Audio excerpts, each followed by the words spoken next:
Bonjour tout le monde et bienvenue à un autre épisode de Politiquement parlant. C'est le balado politique avec Salim Idrissi et Georges Tsantrizos. Merci beaucoup d'être là. On vous apprécie énormément. À tous ceux et celles qui se sont déjà abonnés sur notre chaîne YouTube, un grand merci à vous. On vous apprécie. Évidemment, comme moi, si vous aimez les versions audio, vous pouvez nous trouver sur toutes les plateformes audio, Spotify, Apple Podcast, Amazon. On est sur tous les réseaux sociaux. Allez nous trouver, abonnez-vous, partagez. Faites toutes ces belles choses-là. Ça nous aide énormément. On l'apprécie. Salim, comment ça va? Ça va, ça va. On a un auditeur qui s'appelle Gabriel. On lui dit allô.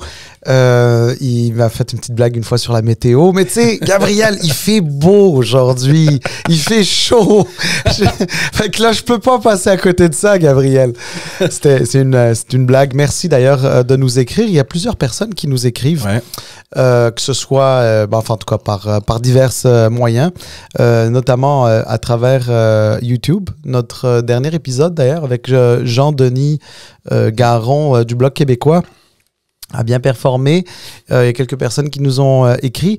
Puis, George, il y a plusieurs personnes d'allégeance souverainiste, indépendantiste, qui nous écoutent. Ouais. Et je trouve ça vraiment fantastique parce qu'il y a quelque chose d'intéressant là-dedans. Ça veut dire qu'on est capable au Québec d'avoir des opinions politiques qui soient différentes, ouais. Mais en même temps se respecter et surtout se comprendre mutuellement. Donc, moi, je pense que de mon point de vue, je crois qu'il y a des gens qui apprécient le fait que des personnes comme toi et moi, on trouve tout à fait légitimes les positions qu'ils peuvent avoir, quelles qu'elles soient. Elles peuvent être diverses, mais notamment celles sur la souveraineté. On trouve que c'est légitime, etc. On n'est pas d'accord et on l'a expliqué à plusieurs reprises pourquoi on n'est pas d'accord. Mais ça ne veut pas dire qu'on ne comprend pas l'argumentaire qu'il y a derrière. Ben oui. Écoute, moi, je te dirais même que j'aime tellement cette intelligence-là chez nos amis souverainistes qui sont très engagés, qui écoutent notre podcast et qui nous envoient des messages textes. Honnêtement, là, moi, dans un monde idéal, avec ce monde-là, je partirais à la conquête du Canada. Parce que je suis convaincu que tous ensemble, on peut aller conquérir le Canada parce que le Canada, c'est le pays des Québécois avant d'être le pays de quiconque. Ça, j'en suis que... Regarde, ça déplaira peut-être à certains de nos compatriotes d'autres provinces ou d'expressions anglaises, mais je le pense. Tu sais, puis toi, par exemple, je sais qu'il y a des moments où tu me dis... j'aimerais mieux que le Bloc passe ici que d'autres. C'est comme, ça arrive. Mais ça, c'est la preuve qu'il y a cette ouverture-là. Ouais. Et je pense que les gens nous le rendent bien parce que tout en n'étant pas nécessairement d'accord avec ce qu'on dit fondamentalement et spécifiquement sur cette question-là, nous écoutent. Moi, je pense que ce que tu apprécies plus, et je pense que je suis dans cette catégorie aussi, c'est la passion qu'ils ont pour le Québec. Et évidemment, comme tu dis, on diffère un peu dans l'opinion sur la question de l'indépendance, sur la question de la souveraineté du Québec, mais la passion qu'ils ont pour le Québec, tu peux pas le nier, puis tu peux pas l'haïr non plus. Non, effectivement. Et d'ailleurs, je pense qu'on la partage, cette passion-là. Et sérieusement, c'est aussi ce que j'ai ressenti dans l'échange qu'on a eu avec Jean-Denis Garon la semaine passée, parce que il ne se sentait pas jugé, et à juste titre, on ne le jugeait pas, même que j'ai énormément apprécié l'échange qu'on a eu. Je l'ai d'ailleurs écrit à quelques personnes, y compris à l'intéressé.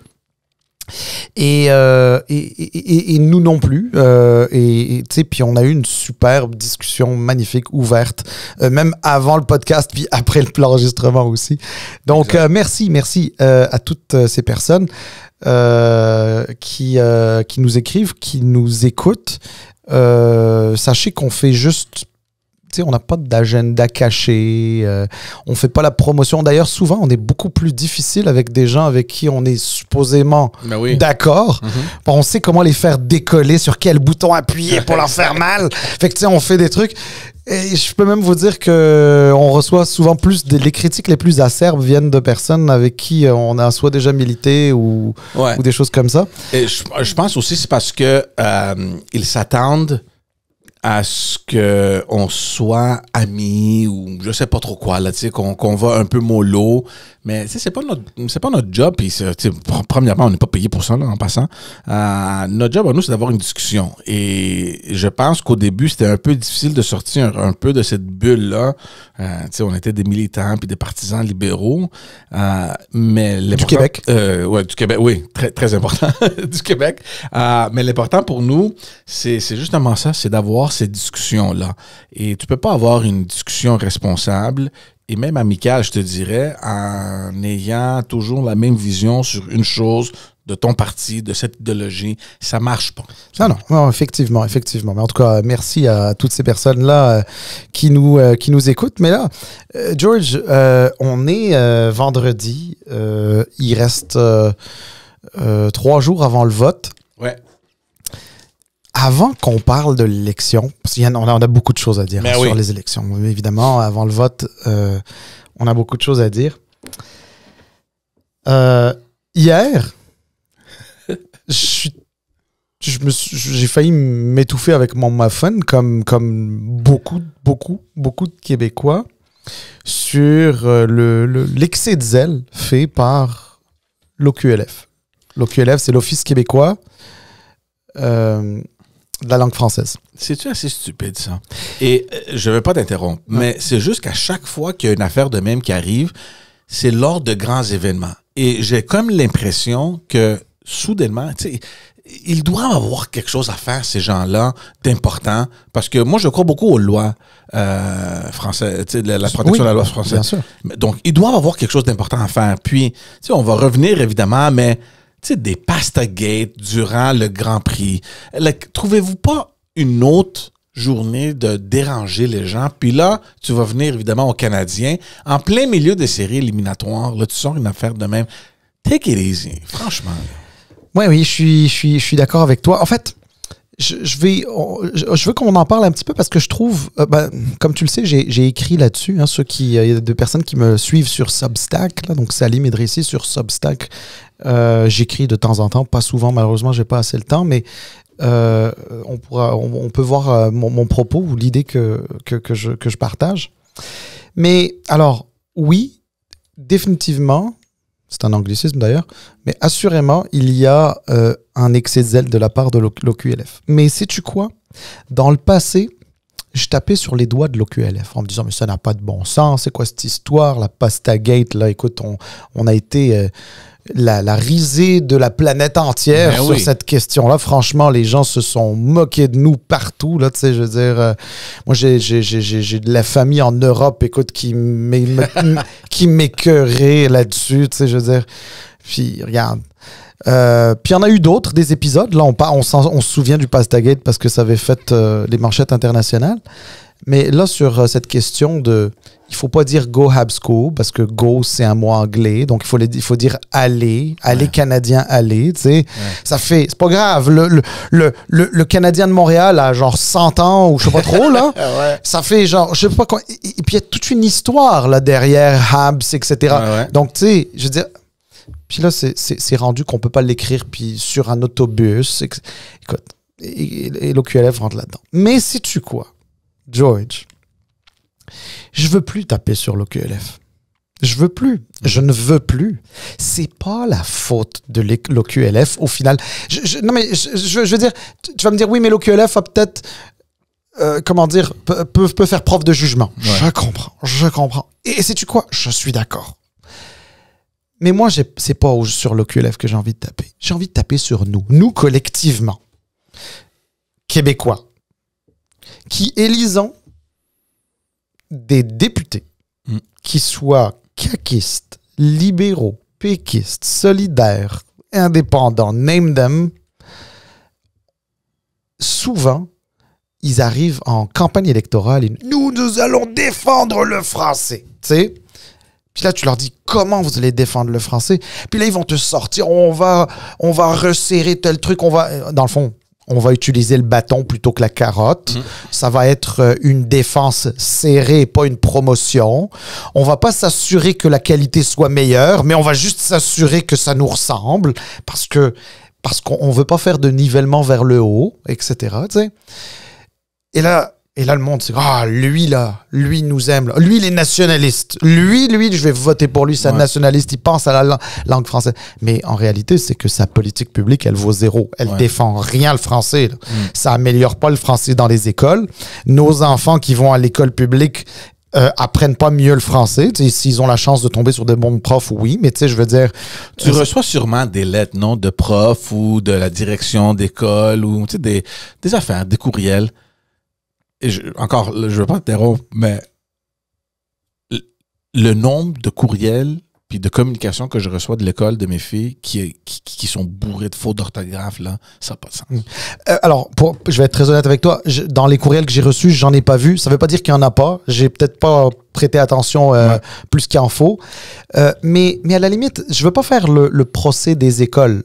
Moi, je veux faire le procès de ceux qui disent « Nous allons protéger le français », qu'en réalité, c'est de la poudre aux yeux. Et messieurs et mesdames qui nous écoutez, là, et ça, c'est bon pour moi, pour toi, puis pour d'autres personnes, genre, quand quelqu'un vous dit « je vais protéger le français », là, essayez avant de donner votre vote, là, pour ça, grattez un petit peu. Parce que si ça se trouve, ça change strictement à rien du tout. Il y a des façons de protéger le français. Puis je te le disais sur la laïcité aussi. Hein. On peut tout faire au Québec. On peut renforcer, mais on n'a pas besoin de faire des trucs cosmétiques. Hein? On va interdire à telle personne. Et ensuite, là, c'est toujours très facile. Le français, on va le défendre contre qui? On va le défendre contre le gouvernement fédéral. Parce que le gouvernement fédéral, il veut nous angliciser tous. Là.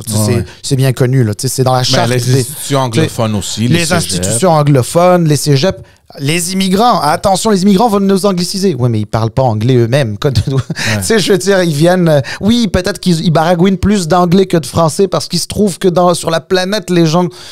Voilà. Dans le fond, toi, ce que tu dis, c'est que c'est les élus qui font les règles. Qui font les lois, exact. Les lois. Et dans le fond, c'est ces lois-là que l'OQLF suit. Exact, merci, c'est ça. Donc, dans le fond, c'est ça que tu dis. C'est ça. Mais en même temps, et je comprends absolument, puis je suis tout à fait d'accord avec toi, mais c'est une chose de suivre les lois et de les appliquer comme organisme, comme branche du gouvernement. Mais je reviens à ce que tu disais, un peu de jugement, s'il vous plaît. C'est pas le Go Habs Go qui va ruiner ta langue française, tu comprends? C'est pas ça. Mais surtout que le Go Habs Go, sais-tu à quel point c'est québécois? Mais qu'est-ce qu'ils vont faire, Salim? Vont-tu rentrer dans le Centre Bell, puis dans le, comment t'appelles ça, le Gigatron ou whatever, comment ça s'appelle? Ils vont dire, non, on peut pas mettre Go Habs Go. Le chant dans l'aréna, c'est plus Go Habs Go. Qu'est-ce que tu vas faire? Écoute, le français, c'est nous, ça. C'est le Québec. Il n'y a personne qui va nier ça. Personne. T'sais? Donc ça, c'est... Est-ce que le français est à protéger? Assurément. Il n'y a pas l'ombre d'un doute qu'il faut le protéger. Moi, je pense qu'il ne faut pas juste le protéger, il faut aussi le promouvoir. T'sais? Et ça, j'ai aucun doute là-dessus. Mais à un moment donné, dans nous Québécois, il y a aussi autre chose que la langue. Bien sûr, il y a surtout la langue qui nous distingue, mais il y a aussi autre chose, c'est notre histoire. Et l'histoire du Canadien de Montréal et celle du peuple québécois est quand même très enracinée. Tu sais. Et ce club de hockey-là, il y a une histoire. Tu sais, Maurice Richard, qui est arrivé, puis qui était au milieu de tous ces anglophones et qui a fait sa place, puis qui d'ailleurs reflète un petit peu tout le, excuse-moi l'anglicisme, le struggle, c'est-à-dire tout cet effort-là et toutes ces épreuves-là par lesquelles sont passés les francophones dans la vraie vie, c'est-à-dire dans la vraie société. On l'a vu dans un espèce de microcosme des Canadiens de Montréal. Mais ça fait partie de ça. Et ça a été ça a été adopté. Puis, il ne faut pas oublier une affaire, là. C'est qu'au Québec, il y a aussi, aujourd'hui, de moins en moins, mais il y a environ 12% d'anglophones, mais d'anglophones historiques, là, pas d'anglophones venus hier matin à l'aéroport Trudeau, là. Mais donc, dans le fond, ces gens-là, ils font pas partie du Québec. Il y a zéro petite culture, comment dire... Qu'est-ce qu'on leur donne? Non, mais t'enlèves tout. Mais c'est ça, mais il y a une partie quand même du Québec 12% de la population, c'est pas rien, qui est anglophone. Donc, il y a une partie de l'identité québécoise qui est aussi anglophone.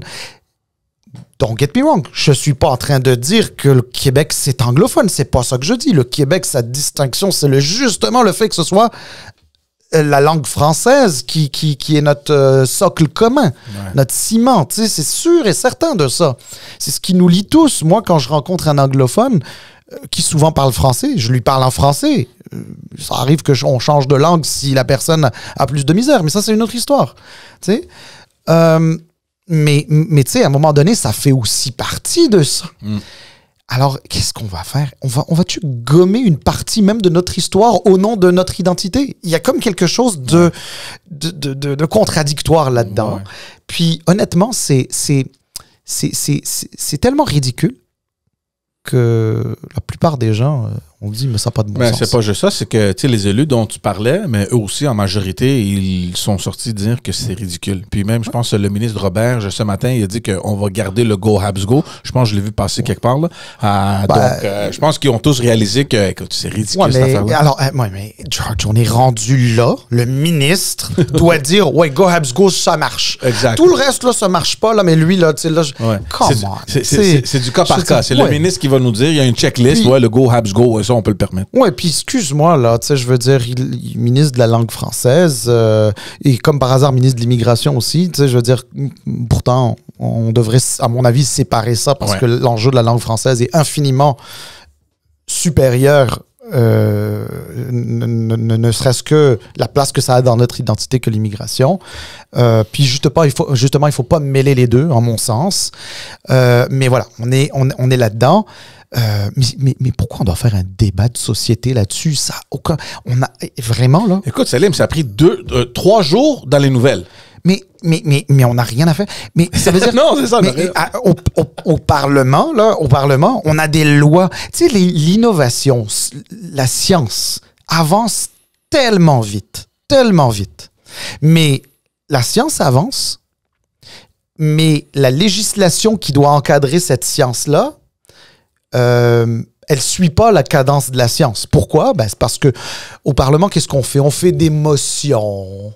Tu sais, on fait des... Non, mais on peut-tu légiférer? Vous êtes des législateurs, là. Tu sais, légiférer sur des choses importantes. Tu sais, laisser de côté. Puis, savez-vous quoi? Si vous voulez vous pouvez avoir des porte-paroles non élus qui pourraient un peu style américain ou même français qui font ça.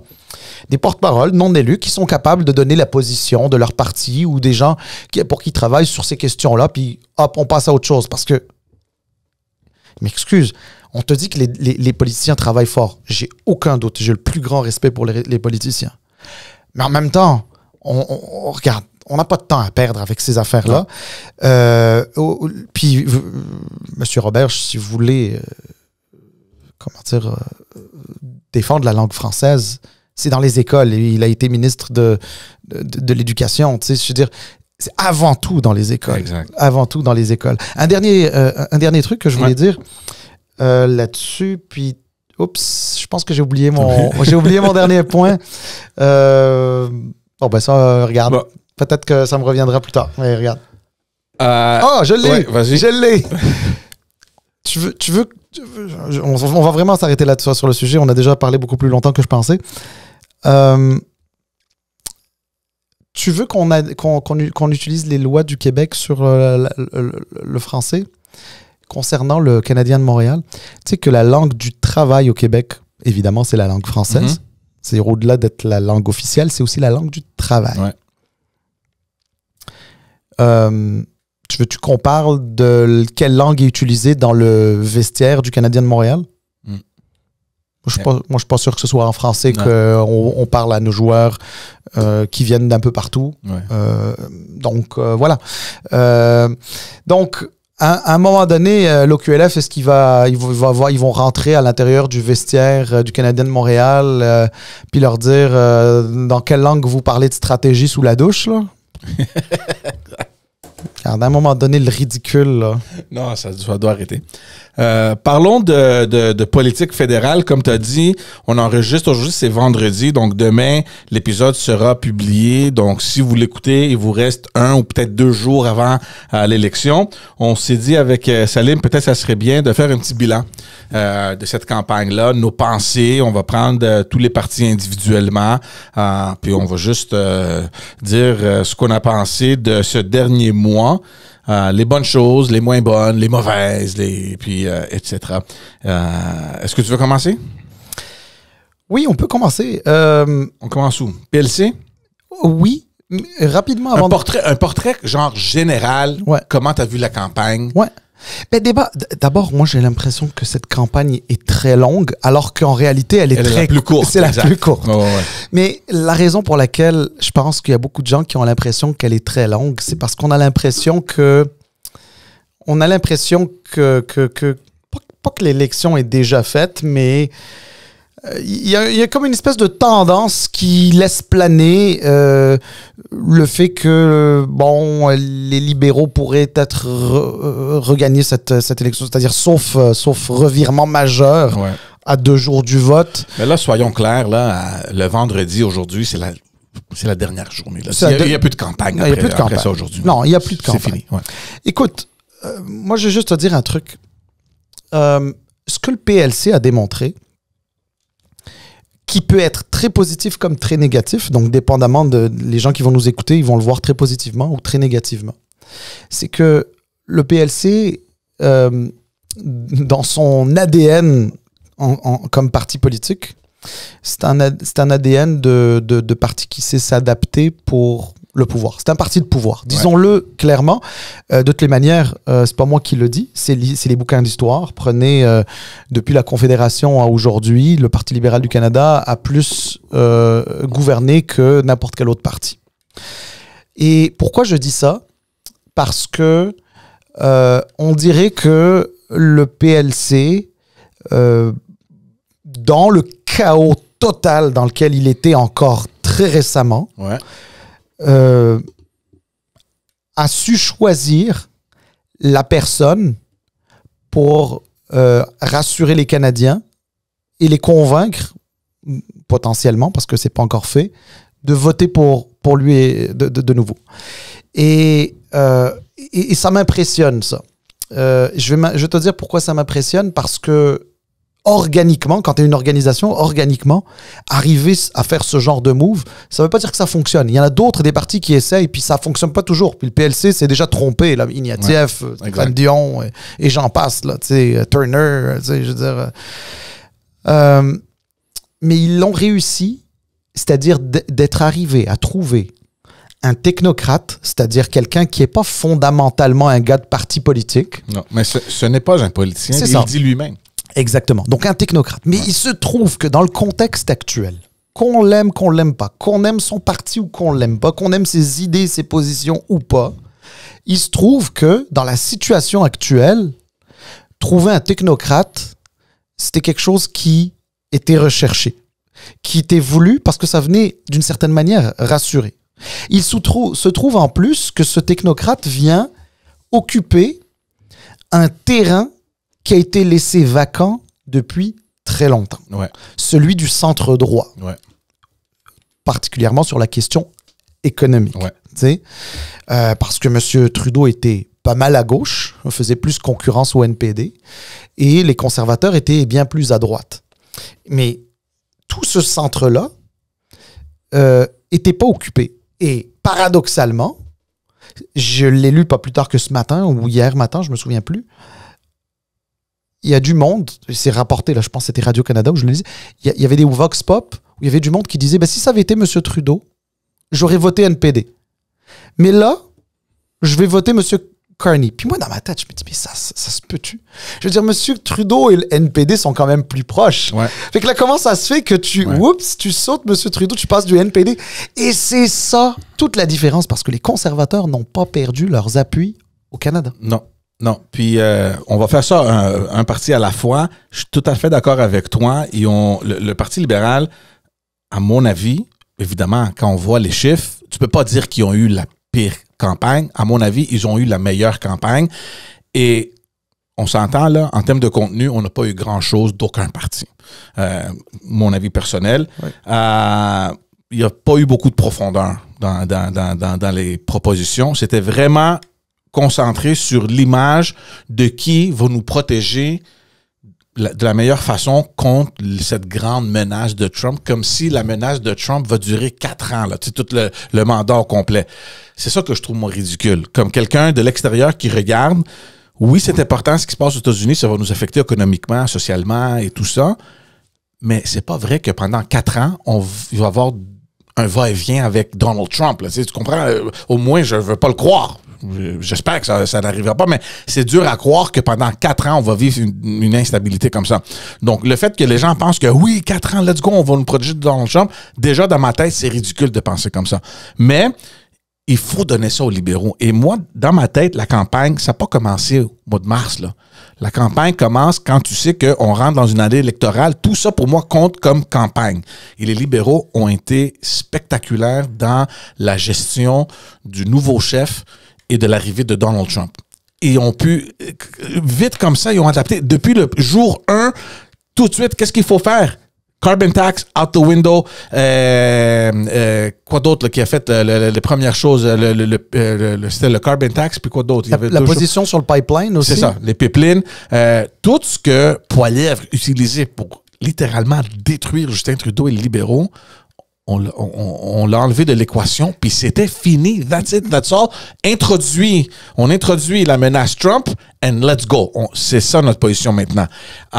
Et on fait ça de façon magistrale, alors que les conservateurs ont échoué, puis on va revenir aux conservateurs plus tard.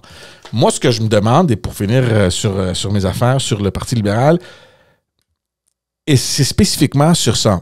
La campagne, à mon opinion à moi, à cause qu'il manquait de contenu, peut-être parce qu'on se concentrait tellement sur qui est la meilleure personne placée pour nous protéger de ces menaces-là. Je me demande si c'est juste une question de temps avant que le Parti libéral du Canada frappe un mur. Parce que je pense ça plus pour les électeurs libéraux. Et si moi j'ai compris une chose durant cette élection, Salim, c'est que à quel point les Canadiens, mais surtout les libéraux, ont tellement rapidement oublié tout ce qui critiquait ou tout ce qui était mécontent depuis les 10 dernières années avec Justin Trudeau, et surtout, disons la vérité, les dernières peut-être 2 ou 3 années, là, la fin du mandat de Justin Trudeau. Donc, toute cette frustration-là, tout ce qui était malaisant pour surtout les libéraux, on vient tout de suite l'effacer, on s'en fout de ça, là, c'est pas grave. On a un nouveau chef, let's go. Puis, moi, c'est quelque chose que je n'arrive pas à comprendre, parce que c'est pas comme si les problèmes d'hier ont disparu. La situation économique, fiscale est toujours là. Le programme de M. Carney va rajouter des dépenses de 130 milliards de dollars. Ça, c'est si tout va bien.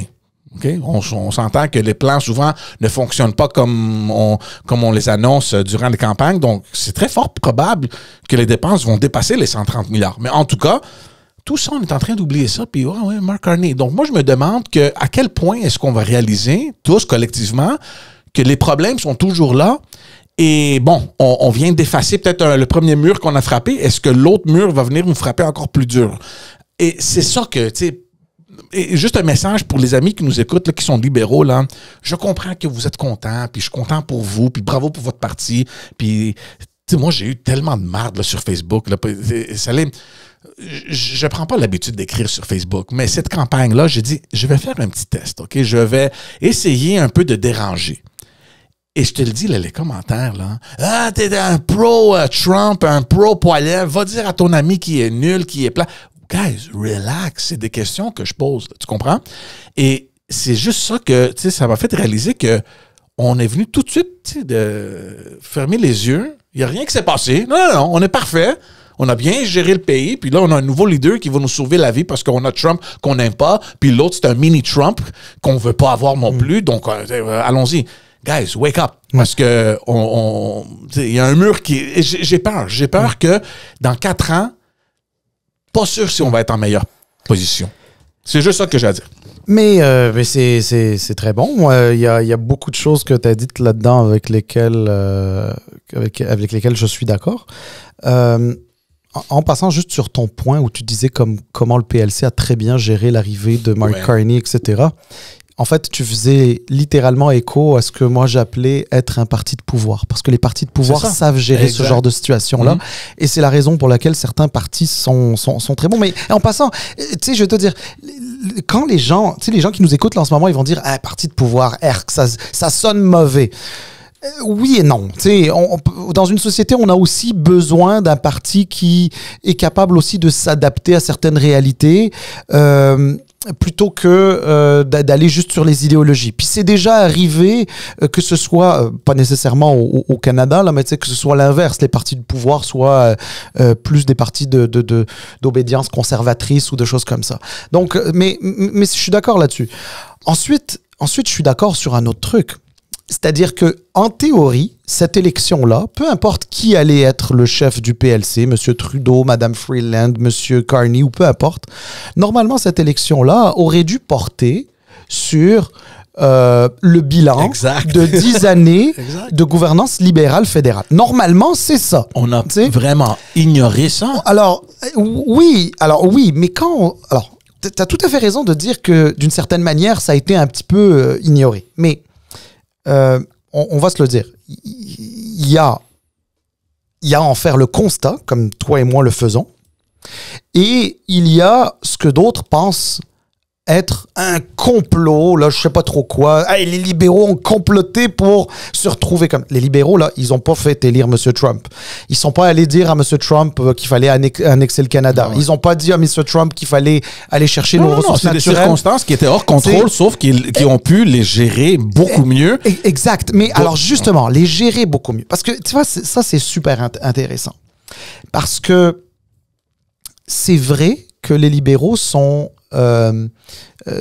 comment dire, sont, en anglais on dit accountable, sont, excusez-moi, j'utilise souvent le mot en plus, mais redevables. Oui, ils sont redevables. Ils sont imputables. Les libéraux sont imputables des 10 dernières années de la gestion du gouvernement fédéral, avec ce qu'il y a de bon, comme ce qu'il y a de moins bon, comme ce qu'il y a de mauvais. C'est vrai que si je me mets dans les chaussures d'un conservateur aujourd'hui, ou même quelqu'un d'un autre parti, mais principalement d'un conservateur, je me dirais, hey, c'est pas juste. Normalement, on devrait faire leur procès, puis nous, être en mesure de faire la démonstration qu'ils ont été mauvais. C'est vrai. C'est vrai. Il n'y a pas ça. Parce qu'il y a Trump. Trump, les gens rendus là, ils étaient... Tu sais, tous ceux qui écoutaient M. Poilievre, qui disaient les internationalistes. Tu sais, rendu quand tu es internationaliste, tu es mauvais. C'est-à-dire quelqu'un qui est plus sur les côtés internationaux, etc., donc moins conservateur, etc. C'est mauvais, mais il se trouve qu'aujourd'hui, plus que jamais, on a besoin d'un international. Ouais. Je suis pas en train de faire l'apologie de l'internationalisme. C'est pas ça mon but. Parce que moi, je veux aussi qu'on ait qu'on appelle ça des industries fortes et solides et une économie forte et solide. Puis je veux pas qu'on ait des emplois canadiens qui se retrouvent ailleurs. C'est pas ça. Mais ce que je veux dire par là, c'est qu'il y a un bout du profil international de M. Carney qui intéresse le monde. Ouais. Parce que M. Carney, lui, des contacts partout sur la planète, que ce soit en Amérique du Nord comme en Europe, auprès des grands de ce monde avec qui on a envie d'avoir des alliances au moment où les Américains, excusez-moi l'expression, sont en train de chier dans les mains du Canada.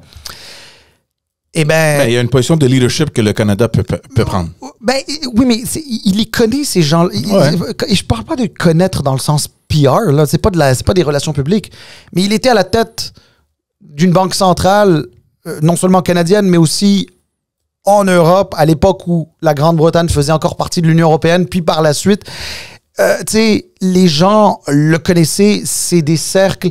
Tu sais, Tu sais, par exemple, il te disait, Monsieur Poilievre te dit Davos, là, moi, j'enverrai jamais mes ministres à Davos. Mais au moment où tu as le plus besoin d'avoir des investissements de l'étranger, qui viennent investir ici et inversement, qu'on puisse investir là-bas, etc. Tu sais, justement pour être moins dépendant des Américains. Tu comprends qu'il y a quelque chose.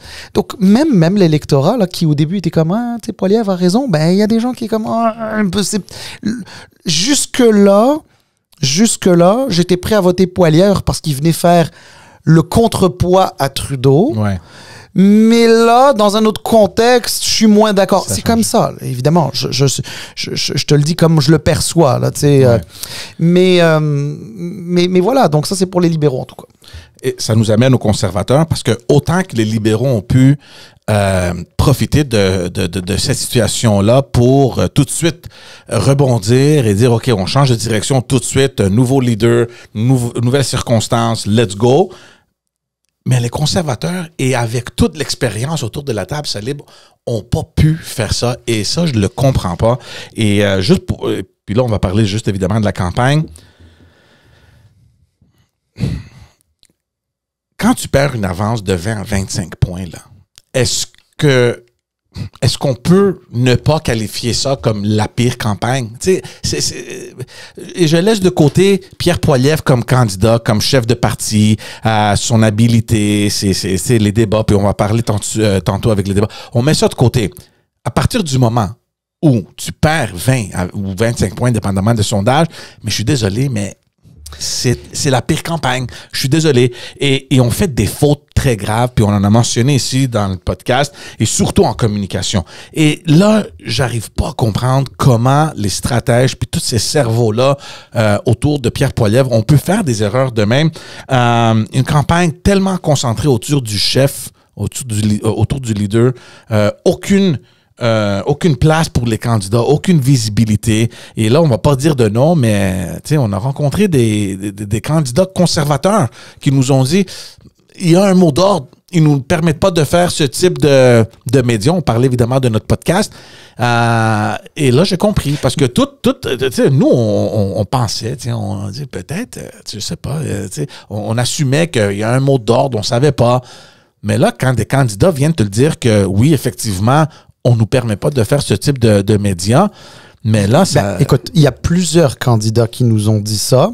Et nous, sur le podcast, parce que on veut qu'il y ait des conservateurs, et la raison pour laquelle on n'en a pas, c'est pas parce qu'on n'a pas fait l'effort, croyez-nous, non. Mesdames et messieurs qui nous puis écoutent. On a des contacts là, quand même au placé, au parti. Mais c'est ça. Mais d'ailleurs, c'est la raison pour laquelle on est allé chercher l'année dernière Alain Reyes, puis, qui est un ancien conservateur, mais il reste que c'est un conservateur fondamentalement. On est allé chercher Rodolphe Ousny, qui est venu ici. Récemment, on a eu Dimitri Soudas. Exact.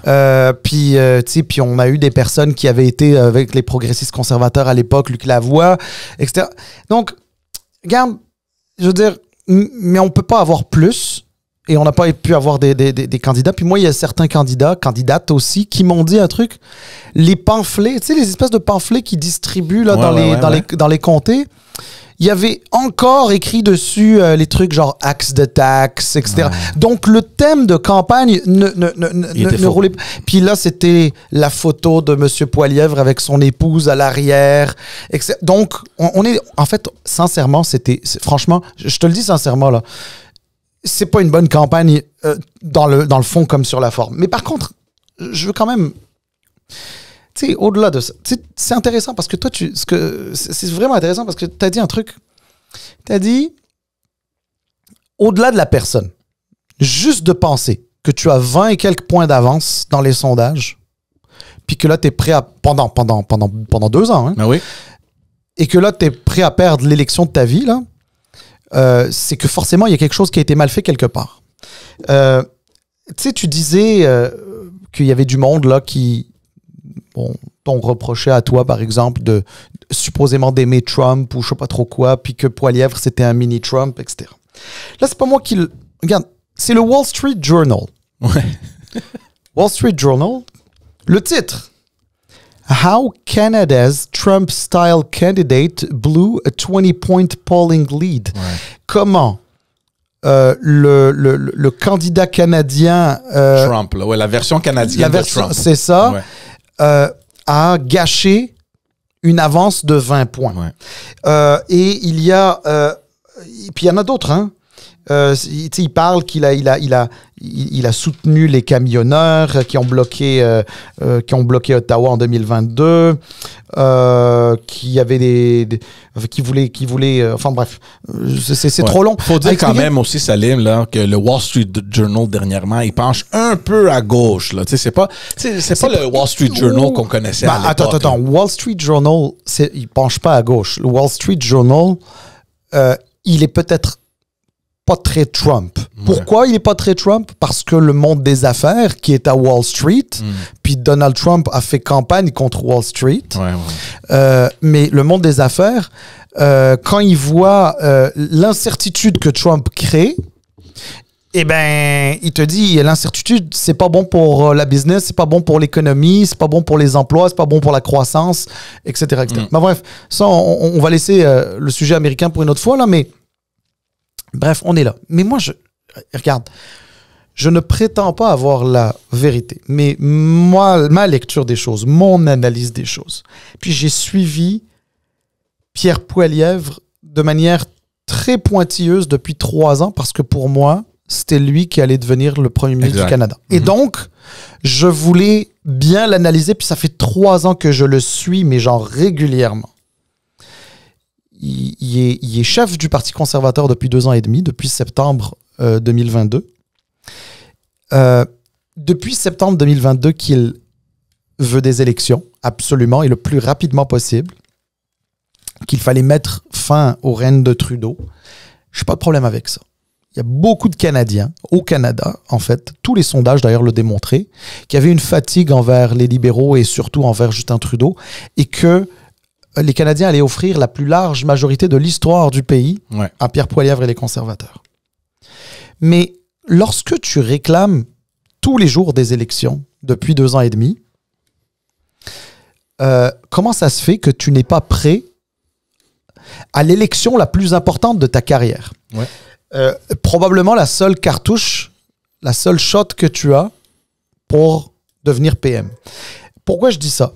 Parce que je m'excuse, mais autant M. Poilievre a de l'expérience parlementaire, autant M. Poilievre a personne autour de lui.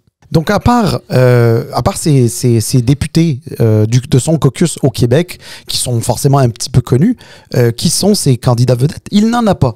Mieux que ça, demain, tu veux gouverner, tu deviens PM du Canada. Là. Admettons que tu as passé assez de temps au Parlement canadien pour être un politicien assez futé, avec des réflexes politiques très aiguisés. Tu vas pas gouverner tout seul. Non. Ça te prend un ministre des Finances. Il n'en a jamais parlé, que genre lui serait mon ministre des Finances, ou que, admettons qu'il ait fait quelque chose où il a ramené, je sais pas moi, un duo, un trio économique, c'est sans dire que lui sera ministre des Finances, mais tu sais, minimalement, genre, te laisser entendre que ça va être ça. Qui va l'être? Qui va l'être? Ministre des Affaires étrangères, on n'a aucune idée. Ministre de l'Industrie, on n'a aucune idée. Tu sais, donc, dans le fond, puis c'est ça que je trouve un petit peu plate, c'est que M. Poilievre est à la tête d'un parti qui est très important pour la démocratie canadienne. C'est une institution qui a une histoire, surtout avec depuis sa fusion avec les progressistes conservateurs. Il y a toute une histoire. C'est le Canada et les Canadiens méritent d'avoir aussi le choix, parce qu'il n'y a pas de démocratie si tu n'as pas de choix, donc tu devrais avoir un choix. Mais ce choix-là, il doit être concret.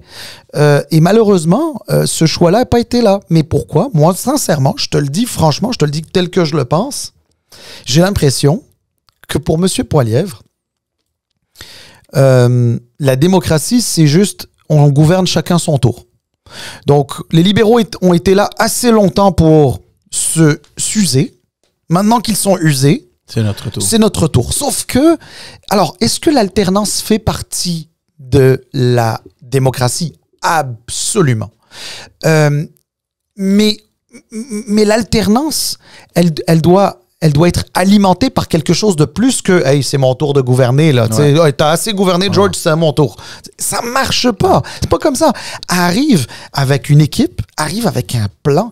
Écoute, donc fondamentalement, ce qu'on a observé, c'est que M. Trump, avec ses menaces sur le Canada et son économie, sur l'économie mondiale d'ailleurs, pas juste canadienne, en fait, il a détruit toute la stratégie électorale de M. Poilievre. Ouais. Donc, ça veut dire que toute la stratégie de M. Poilievre, c'était les maisons coûtent plus cher. Mais dans le fond, sa stratégie, c'est une stratégie normale, comme tu as dit, durant une campagne où tu es là pour critiquer le bilan du dernier gouvernement et de proposer quelque chose de nouveau. Ouais. C'est ça. Mais c'est ça. Mais comme on a dit, c'est pas juste lui. Aucun parti n'avait de profondeur. Là. On était tellement concentré sur Trump, puis qui va gérer mieux, puis on recyclait les idées de l'autre. Puis oui, mais attends, mais je suis d'accord. Mais je suis d'accord. Mais en même temps, George, tu as une élection où les Canadiens semblent avoir une grande préoccupation, semblent chercher la personne pour dealer avec M. Trump au mieux, parce que personne n'est dupe. Tout le monde sait que ça va pas être facile avec Donald Trump, peu importe qui va être là, y compris M. Carney. T'sais, et au moment où tu fais ça, c'est quoi tes annonces? C'est tes annonces phares. C'est sur ce qu'ils appellent tough on crime. Donc, ouais. On va utiliser la clause dérogatoire pour permettre une condamnation à 150 ans. Personne ne vit 150 ans, mais c'est pas grave. On va le faire. Je te dis pas que c'est pas important, là, ça. C'est très important, la sécurité, la justice, etc. Moi, j'y accorde beaucoup d'importance à la loi et l'ordre. Sincèrement, j'y accorde beaucoup d'importance. Mais il y a y accorder importance et de se dire, OK, Alexandre Bissonnette qui a commis l'attentat à la mosquée de Québec, pour moi, il est condamné à vie, à perpétuité, sans possibilité de libération avant 25 ans. Ça ne veut pas dire qu'à 25 ans, il va sortir. Ouais. Aujourd'hui, ma préoccupation, c'est pas est-ce qu'il va vivre 150 ans et qu'il faut le laisser. Ouais. Ma préoccupation, c'est est-ce que l'économie va être assez bonne pour que je garde mon emploi, que je garde des clients, que je garde ma maison, que je garde... C'est ça, mais les questions... Est-ce que mes taxes vont augmenter? Est-ce que les taxes vont venir m'étouffer? Mais Salim, il y avait des propositions. Là, il y avait une plateforme. Même les libéraux en avaient une. Mais ça, tout là, moi, j'avais l'impression que c'était éclipsé par autre chose complètement. Et je comprends que les Canadiens, peut-être durant cette période électorale-là, étaient beaucoup plus préoccupés par ce qui va arriver avec Donald Trump que pour le reste des affaires. C'est pour ça qu'au début, je t'ai dit, ça va pas durer 4 ans, là, le va-et-vient avec Trump. À un moment donné, il va falloir qu'on se préoccupe de notre vie puis de notre économie, comme tu as dit, de nos jobs, de toutes ces choses-là. Et j'ai juste... Tu sais, je suis désolé, mais il n'y a aucun parti, à mon avis, qui a pu convaincre les Canadiens que j'ai un plan pour ça. Même si, dans le fond, il y avait une plateforme, mais juste pour revenir à Poilievre, je pense que c'est là où c'était sa plus grande faute. Tu peux pas rentrer dans une campagne électorale et penser que c'est moi, sans avoir... Et regarde, il avait les sondages pour faire le meilleur recrutement. Ouais. N'importe qui aurait voulu... Écoute, ouais. Éric Girard, qui est ministre de M. Legault, je pense qu'il aurait adoré être un candidat pour M. Poilievre. Il serait éclipsé complètement. Et se serait fait élire et potentiellement être ministre des Finances du Canada. Il aurait probablement... Je pense qu'il a déjà dit que ça aurait été un rêve pour lui. Et tant mieux qu'il... Tu sais, je veux dire, il a des qualités, M. Girard. Je lui donne pas carte blanche, mais quand même, tu sais, je veux dire, c'est quelqu'un Mais bref, mais tout ça pour dire, M. Girard, aujourd'hui, il doit se dire, oh boy, heureusement que j'ai pas démissionné pour ça. Une chance qu'il voulait pas de moi, parce qu'en réalité, c'est qu'il voulait pas de lui, parce que quand il a déposé un budget déficitaire de 11 milliards, il voulait plus de lui, là, tu sais. Ouais. Même si M. Poilievre, lui aussi, il a annoncé un programme avec presque un peu plus que 100 milliards de dollars. Donc, en tout cas. Mais, tu sais, moi, je pensais là, en faisant un peu le bilan des conservateurs, on a vu tellement d'élections. Et je peux juste pas comprendre comment il est allé en élection, comme tu dis, sans équipe. Et je pensais aux élections qu'on a vues, puis imagine-toi l'élection de Pauline Marois sans la visibilité de quelqu'un comme Bérubé ou Stéphane Bédard ou Agnès Maltais. Une élection de Jean Charest. Elle a perdu par contre. À cause de lui. Mais quand même. Non, mais quand même. Non, mais puis attends, la visibilité. Il y avait Nicolas Marceau. Nicolas Marceau. Imagine une campagne de Charest sans Bachand, Jacques Dupuis, Jean-Marc Fournier, Michel Courchaine. Tu comprends? Même à la limite, là, M. Legault, imagine qu'il va en campagne, puis aucune visibilité pour quelqu'un comme Mme Guilbeault. Dubé, Girard, Fitzgibbon, Jolin Barrette. C'est ça, Mme Guilbeault. Ça n'arrive pas. Ça n'arrive pas. Et on peut pas dire qu'il y a personne parce qu'il y avait quand même des stars dans son équipe. Là, je pense à Melissa Landsman, puis je pense à Scheer qui a une place quand même importante dans son caucus. L'autre, là, j'oublie son nom, qui est porte-parole en matière de sécurité. J'oublie son nom, mais tu sais, les gens en opposition. Il y avait Michael Chang, je pense que. Je sais pas s'il était en sécurité, mais il était. Un blond, là, j'oublie son nom. Mais en tout cas. Mais tu sais, il y avait des gens qui prenaient souvent la parole, Ils sont où durant la campagne, ces gens-là? Ils sont nulle part. Je comprends pas. Ils sont nulle part. Puis d'ailleurs, tu auras remarqué que dans les dernières publicités du Parti conservateur, M. Poilievre n'apparaît plus. Et écoute, je peux même te dire, je regarde, je veux pas partir de rumeurs, quoique c'est peut-être un peu ça que je vais faire en disant ça, là, mais moi, j'entends qu'il y a du monde en Ontario. C'est fini pour lui. Il y a du monde en Ontario, et ça se propage ici au Québec, qui disent, regardez, wait and see, restez mobilisés, on sait jamais. Et je vais te dire, sincèrement, je vois franchement difficilement comment M. Poilievre pourrait s'en sortir. Il pourra pas. Mais parce qu'à la base, je vais te dire un truc, à la base, il avait pas mal bien cadenassé son parti. Donc, tu sais, je veux dire, quand tu penses à tout le recrutement qu'il a fait, tous ces gens qui ont voté pour lui, tu sais, ces rassemblements qui étaient quand même énormes, tu vas me dire, oui, c'était trop concentré en Saskatchewan, en Alberta, etc. Mais il en a fait aussi des beaux événements ailleurs au Canada, un peu partout d'ailleurs. Mais sincèrement, honnêtement, je pense que M. Poilievre a erré. M. Poilievre est arrivé à la tête d'un parti qui était financièrement solide, qui est arrivé à un parti qui avait fait son temps dans l'opposition. Il y avait des gens quand même assez forts et intéressants là-dedans. Il a eu un appui massif de la part des militants conservateurs face à Jean Charest. Je pense qu'il avait fait 68%. Il faisait sale comble partout. Ses réseaux sociaux roulent comme pas possible. Mais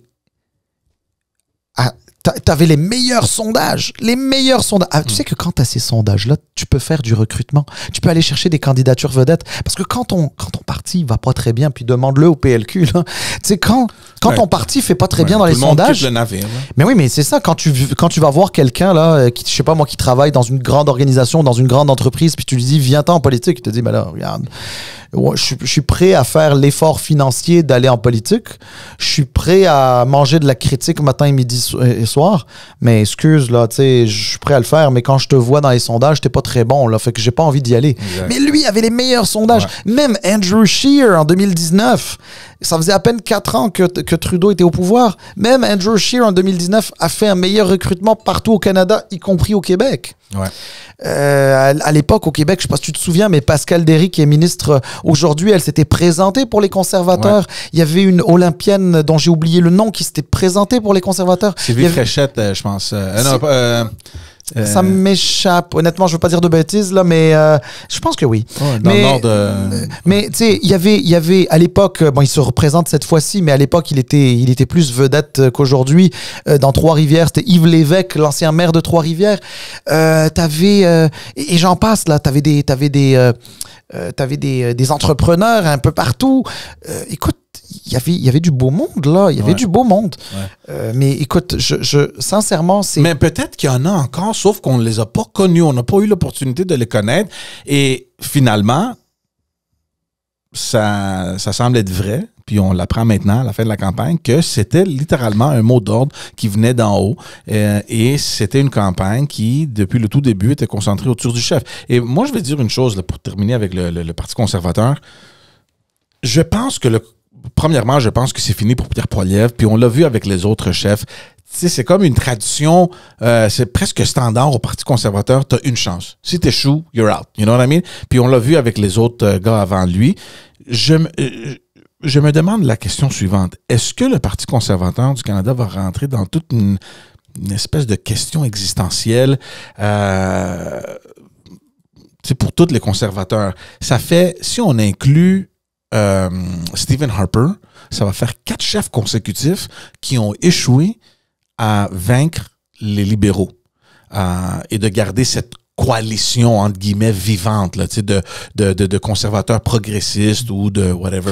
Ben on peut dire 3 parce que M. Harper a quand même fait 3 gouvernements. Ouais, mais quand même, il a perdu sa dernière élection. Ensuite, il y a eu M. O'Toole. Alors, tu peux dire c'est 4, ce serait 4 élections perdues. Donc, moi, je me demande, est-ce que ça va... ça va imploser. Mais ça va imploser. Puis, sais-tu quoi? Je veux juste te dire une affaire. Je souhaite pas que ça implose au point où le Parti conservateur soit trop affaibli parce que le Canada, il n'y aura pas d'opposition. Il n'y aura pas d'opposition. Non, mais exactement. Puis la démocratie canadienne et la démocratie à laquelle on tient tous comme Canadiens a besoin d'un Parti conservateur fort. Ouais. Cela dit, si ça peut faire un exercice de prise de conscience chez les conservateurs, d'arrêter de repousser le monde. Les conservateurs, honnêtement, ils ne le comprennent pas. Tu sais, c'est quand, à un moment donné, je me souviens, il y avait Dimitri Soudas avec nous, mais il y avait eu aussi Rodolphe Ousny, qu'on aime beaucoup, les deux d'ailleurs, c'est des amis, on les apprécie beaucoup. Allô, s'ils nous écoutent. Mais, tu sais, ils te disent, ouais, mais pourquoi, quand c'est les libéraux qui disent telle affaire, c'est pas grave, mais quand c'est les conservateurs, là, tout d'un coup, c'est grave. Mais, guys, parfois, j'ai l'impression qu'ils comprennent pas, qu'ils font des choses qui sont inutiles et le seul impact que ça a, c'est de repousser les gens. Donc, par exemple, cette histoire de M. Poilievre qui décide de ne pas avoir de médias avec lui qui le suivent dans les avions et dans les autocars. Mais d'abord, ça se fait depuis toujours. Deuxièmement, ça permet de la visibilité. Donc, eux autres, ils voulaient... ça servait à quoi? Qu'est-ce que ça aurait bien changé? Tu sais, c'est... honnêtement, là, si je te dis, non, il y a des journalistes qui sont contre nous, etc. Ben oui, mais il se trouve qu'il y a des journalistes qui t'ont pas couvert. T'as pas eu une certaine visibilité aussi.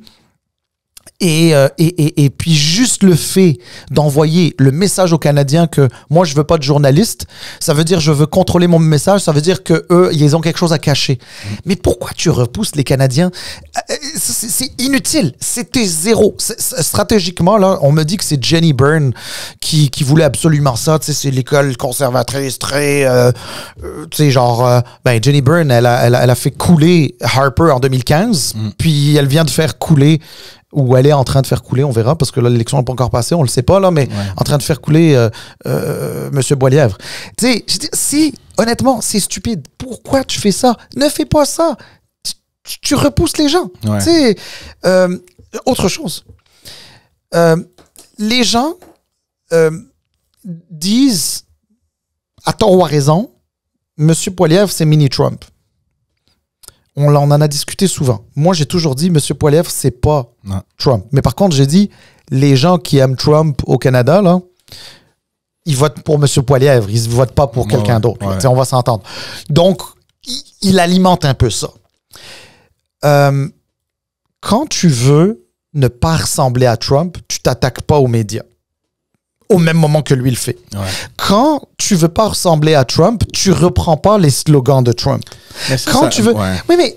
Non, mais George, je comprends que toi, ce que tu me dis, c'est que ça devrait pas le disqualifier, d'autant plus que... Non. Mais... Ce que je veux dire, c'est que justement, tout ça me fait peur que le Parti conservateur, comme on le connaît aujourd'hui, risque de se briser, de se séparer. Parce que comment tu fais? Il y a 3 chefs qui ont essayé de maintenir en vie cette coalition-là, après Stephen Harper, évidemment, puis ils ont tous échoué. Est-ce que ça veut dire que l'idéologie d'un bord et de l'autre est tellement opposée qu'ils n'arriveront jamais à trouver un middle ground, comme on dit?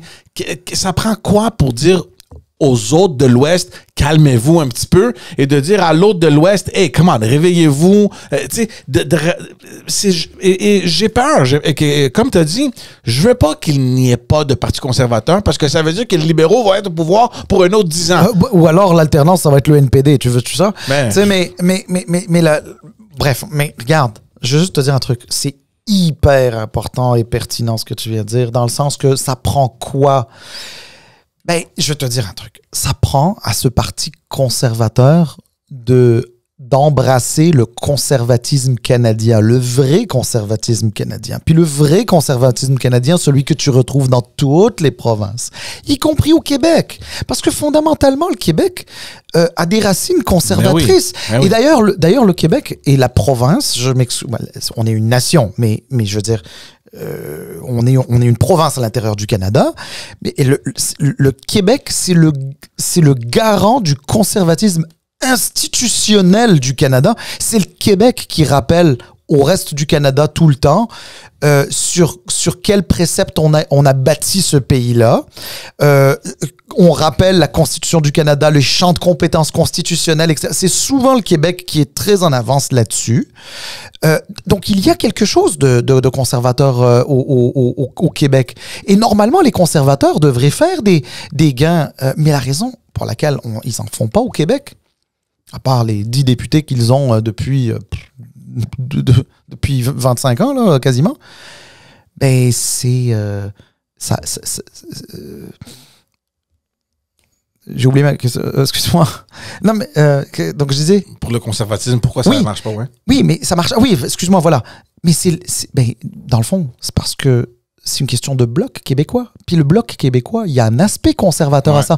Pas conservateur dans le sens de l'Ouest, pas conservateur dans le sens social du terme, etc. Les bloquistes, par exemple, il n'y a pas d'ambiguïté sur des questions de pro-vie, pro-choix, etc. Il n'y a pas d'ambiguïté sur la question des armes à feu. Il n'y a pas d'ambiguïté sur... Mais en réalité, c'est que historiquement, les conservateurs et bloquistes, c'était une seule et même. Donc, le progressisme conservateur qu'on a connu, c'est parce qu'à l'intérieur de ça, il y avait du Bloc québécois, il y avait du Québec là-dedans. Tu sais, ça ressemblait plus au monde. Et la réalité, c'est que on parle du Québec parce qu'on est québécois, puis c'est nos références. Mais la réalité, c'est que même dans le reste du Canada, écoute, je suis allé en Alberta, puis j'ai vu des gens qui étaient hardcore conservateurs, mais ils étaient hardcore conservateurs parce que pour eux, c'était impossible de voter libéral. Et particulièrement Trudeau, parce que là, ça va changer un petit peu avec leur Albertain de chef libéral actuel, Carney.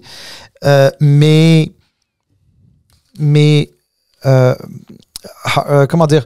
Mais en Alberta, il y avait des gens qui disaient, mais nous, c'est pas vrai qu'on est une gang de redneck, qu'on veut... Tu sais, j'en ai croisé. Je veux pas sombrer dans l'anecdotisme, parce qu'il y a des gens aussi que j'ai pas croisés en Alberta. Mais ça existe. Et ça, les conservateurs disent souvent un truc. Tasha Keredin, d'ailleurs, qui est une progressiste conservatrice depuis très longtemps.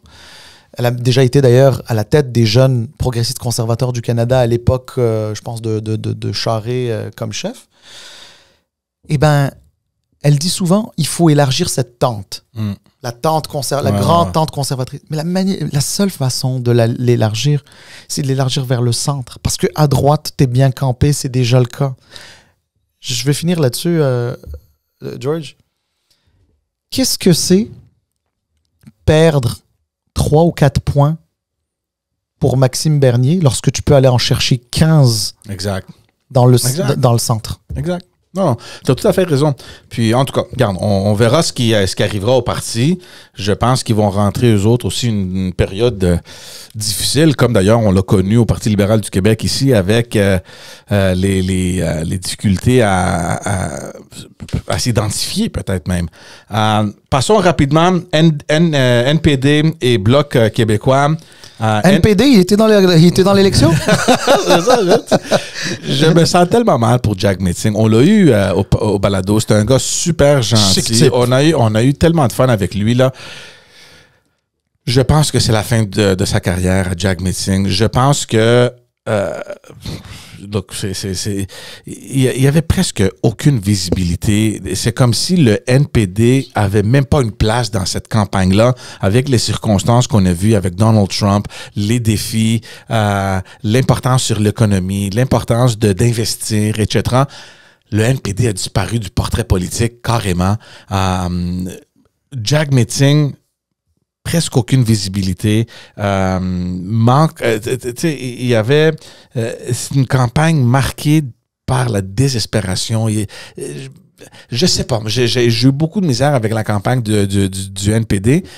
Moi, je pense que, on verra évidemment les résultats de lundi, mais c'est fort probable que le NPD sera même pas capable de maintenir son statut de parti officiel dans le Parlement s'il tombe, c'est 12 ou 13 au fédéral, je pense. Je pense qu'il t'en faut au moins 12, je crois. Donc, ça va être dommage pour eux. Puis eux aussi, ils vont rentrer dans tout ce processus-là de se trouver un leader qui va pouvoir faire je sais pas trop quoi avec le parti, là, mais de toute façon, on s'entend que le NPD, c'est... Je me demande, le petit point que je fais avec tous les autres partis, là, oui, c'est la fin de Jack Metzing, je pense. Puis, on l'a mentionné tellement de fois ici, c'est tellement facile, avec le recul, de dire « Oh, we should have. Oh, on aurait dû. » Mais on avait cette discussion-là au moment où ça se passait. Pourquoi t'appuies les libéraux? Pourquoi t'appuies les libéraux? Je comprends que tu veux faire passer tes idées, mais on ne pouvait pas comprendre, ni moi, ni toi, Salim, comment t'allais t'en sortir durant une campagne électorale. D'avoir appuyé un parti si longtemps et d'arriver en campagne pour dire non, votez pour nous. Ça marche pas. Il y a une chose qui est certaine, c'est que le NPD, comme le Parti conservateur, comme le Bloc québécois, ses plans sont tombés à l'eau avec M. Trump.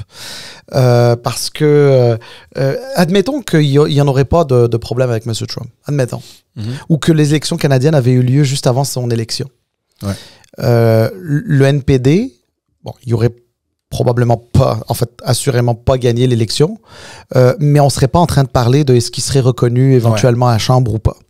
M. Singh aurait peut-être quitté parce qu'au bout d'un certain temps, il faut quitter.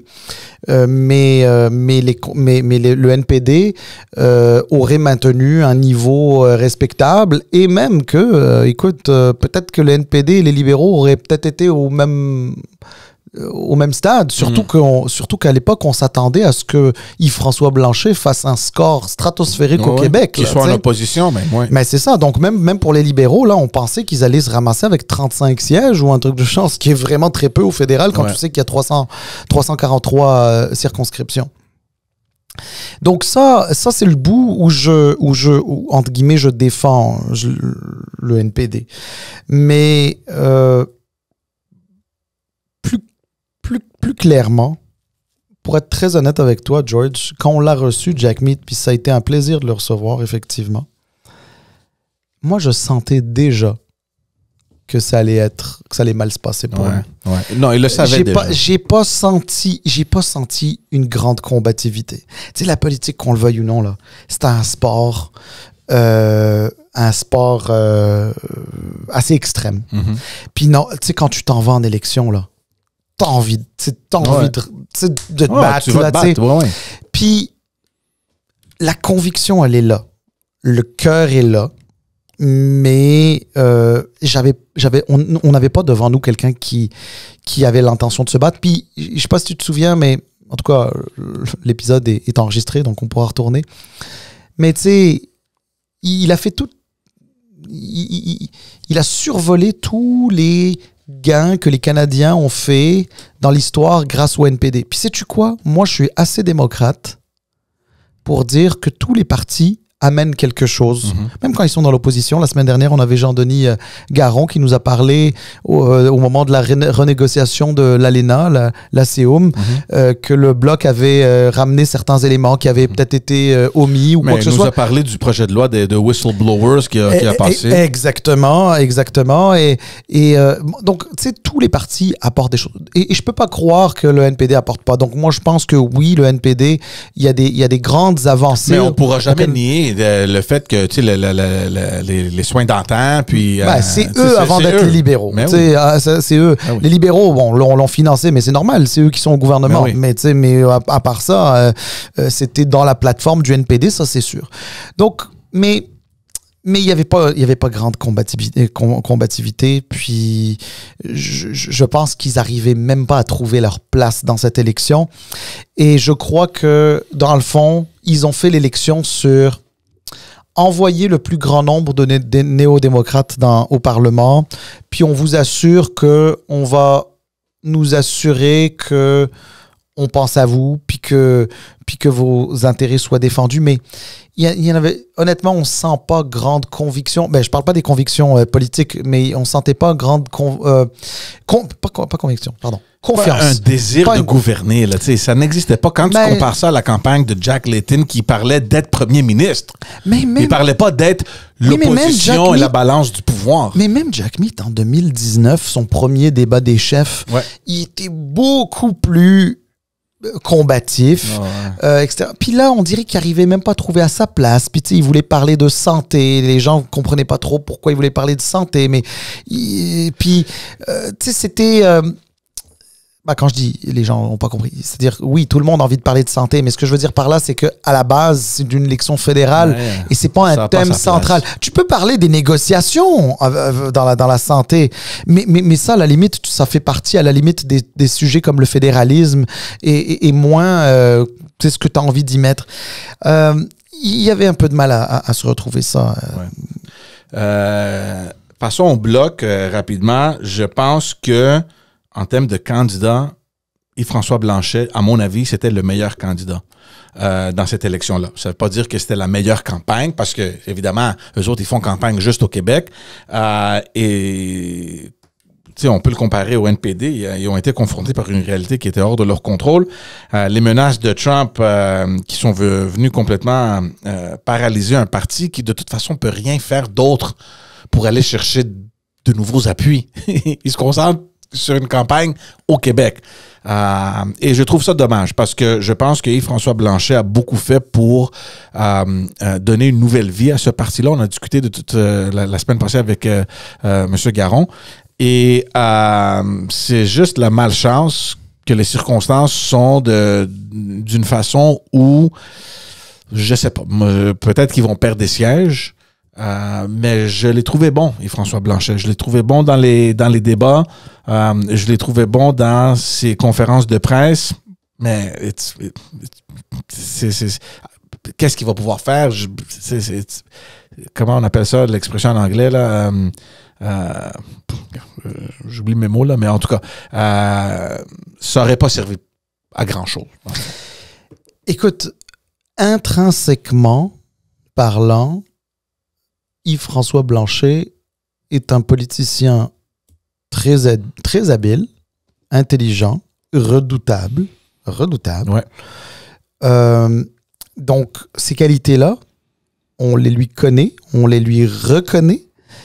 Et de ce point de vue-là, il a été fidèle à lui-même. Maintenant, je ne sais pas si nécessairement il était le meilleur des 4 chefs. Moi, je pense que je pense que c'est son narratif à lui aussi là, et du bloc a pris un peu le bord avec l'histoire de Trump. Je crois que, tu sais, de toute façon, à chaque élection, on se remet à parler de la pertinence du bloc. Ouais. Mais c'est justement à cause de ça que je suis désolé de t'interrompre, parce que quand j'ai dit au début qu'il n'y avait pas vraiment de profondeur des autres leaders, au moins Yves-François Blanchet a fait une campagne et les propositions étaient littéralement centrées sur les positions du bloc et pourquoi est-ce qu'on est là à Ottawa, A, B, C, D. Puis il a fait campagne sur ces choses-là. Et c'est pour ça, juste à cause de ça, que je dis, d'après moi, c'était le chef qui a fait la meilleure campagne à cause qu'il y avait des propositions à faire. Sa position à lui, c'est la place du Québec à Ottawa. Je pense qu'il a très bien fait de valider son point et l'importance d'avoir le bloc à Ottawa. Et c'est juste malheureux que, regarde, ils feront jamais le gouvernement, on s'entend, et c'est malheureux qu'ils vont perdre des plumes à cause des circonstances. Non, mais effectivement, mais moi, je pense qu'ils ont fait la campagne qu'ils pouvaient faire. Moi, j'ai pas trouvé nécessairement que c'était une bonne campagne. C'est pas la faute d'Yves-François Blanchet. Déjà, il faut à chaque élection que le Bloc justifie un peu son existence et rendre pertinent sa place dans l'échiquier politique fédéral. C'est déjà un exercice difficile. Le faire dans les circonstances actuelles, c'est encore plus difficile. Puis, tu sais, pour M. Blanchet, puis, tu sais, on en a parlé un petit peu avec Jean-Denis Garon la semaine passée. Mais, bon, il était évidemment pas d'accord. Mais, tu sais, à un moment donné, tu sais, c'est difficile aussi à suivre. C'est-à-dire, on est pour les positions unanimes de l'Assemblée nationale, mais il y a aussi des positions qui ne sont pas nécessairement unanimes à l'Assemblée nationale qu'on défend. Ouais. D'ailleurs, y a-t-il une unanimité sur la souveraineté du Québec à l'Assemblée nationale? Que je sache, non. Ouais. Et pourtant, c'est ce qui est poussé par M. Blanchet. Est-ce que quand tu dis que tu représentes les positions de l'Assemblée nationale et du Québec, est-ce que ça veut dire que tu es d'accord avec M. Legault? Parce que moi, il me semble que M. Legault, à un moment donné, a pris distance du Bloc complètement. Ouais. Là, en même temps, tu es très à l'aise de dire que nous, nos amis à Québec, c'est le Parti québécois. Donc, il y a comme une espèce de, entre guillemets, je dis bien entre guillemets, de conflit d'intérêts.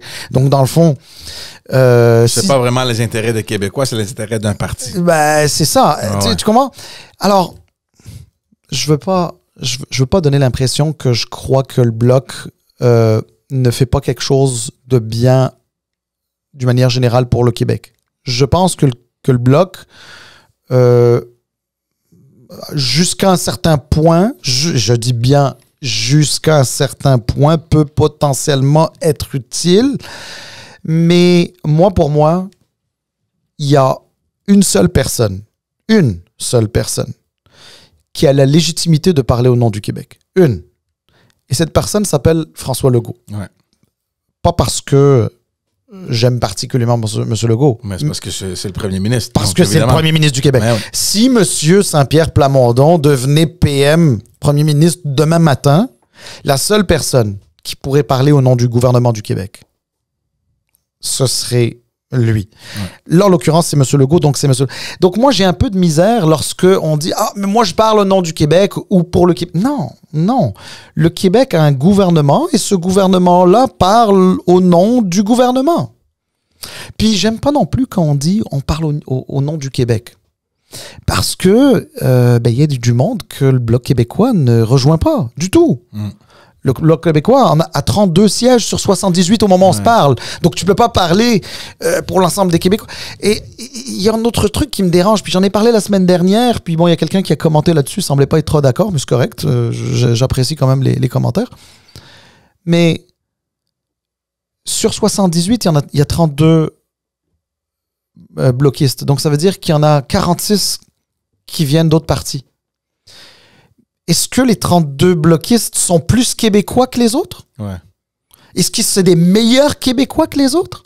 Donc là, on est en train de hiérarchiser. Genre, quand t'es bloquiste, t'es un bon Québécois. Puis si t'es un élu fédéral non bloquiste, là, t'es pas un bon Québécois. T'es pas pour... J'aime pas ça. Ouais, J'aime pas ça. Non, je comprends. Mais je vois aussi leur point de vue dans le sens que, oui, juste pour te répondre, peut-être qu'on est moins... tu sais, le total, là, on est beaucoup moins que le reste des députés québécois, mais c'est la ligne que Jean-Denis Garon nous a donnée la semaine passée, que, tu sais, les autres députés qui représentent un parti qui a des sièges partout au Canada doivent agir de sorte que les intérêts de tous les Canadiens sont entendus à Ottawa versus ces 30 quelques députés du Bloc qui se concentrent spécifiquement pour le Québec. Mais oui, mais l'argument est bon et le Bloc l'utilise très bien. Moi, je pense juste à autre chose. C'est quoi l'objectif ultime d'une fédération? Oublie les pays, là. Oublie la fédération, genre un pays. Tu sais, parfois, tu as des fédérations qui existent qui elles sont là, c'est des espèces d'associations qui viennent fédérer un certain nombre d'entités, là, un certain nombre de groupes. Fédération de ceci, de cela, des médecins, admettons, ou fédération de, je sais pas, voilà. Fédération des travailleurs, une fédération. Fédération, donc, c'est pour gérer le bien commun. OK? Là, je sais qu'on va m'écrire pour ce que je viens de dire, là. Mais c'est pour gérer le bien commun. Le bien commun, dans la Constitution canadienne, c'est les champs de compétences fédéraux.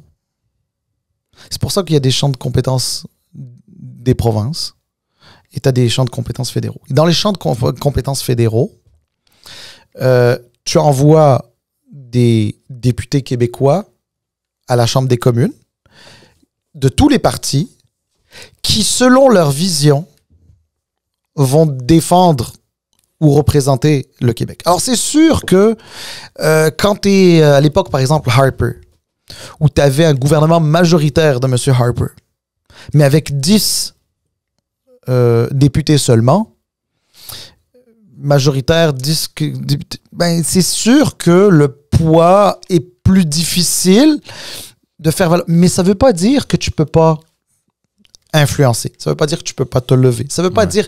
Puis l'autre affaire, là, c'est pas vrai qu'il y a du monde qui se réveille à Ottawa, au Parlement ou ailleurs au gouvernement, qui se disent « OK, savez-vous quoi? Aujourd'hui, je me lève pour écraser le Québec parce que ça me tente de le faire, etc. » Non!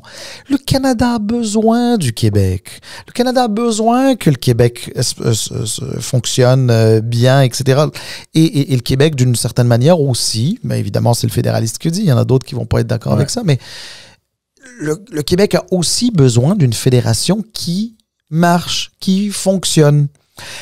Là où, par contre, je suis d'accord avec beaucoup de souverainistes, et ça n'a rien à voir avec le fait d'être souverainiste ou fédéraliste, si le Québec ne tire pas son épingle du jeu d'une situation où il est appliqué avec le fédéral, et ça peut arriver.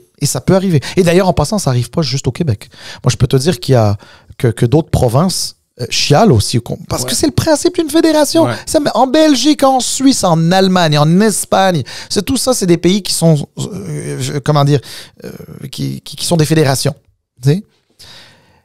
Eh bien, à ce moment-là, c'est au gouvernement du Québec, c'est au premier ministre du Québec de prendre son téléphone, puis d'appeler le premier ministre du Canada pour lui dire « Ça, là, je suis pas d'accord avec ça. » Puis qu'il envoie ses ministres à Ottawa, puis qu'il envoie des lettres. Puis sais-tu quoi? S'il faut aller devant les tribunaux, qu'on aille devant les tribunaux, qu'on défende nos positions.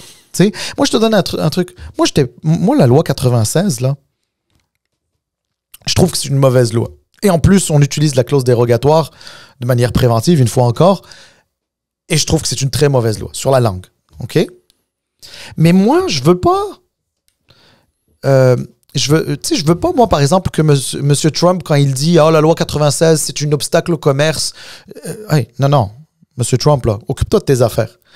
Cette loi-là, je l'aime pas, mais c'est pas à toi de nous dire qu'est-ce qu'on doit faire. Tu comprends ce que je veux dire?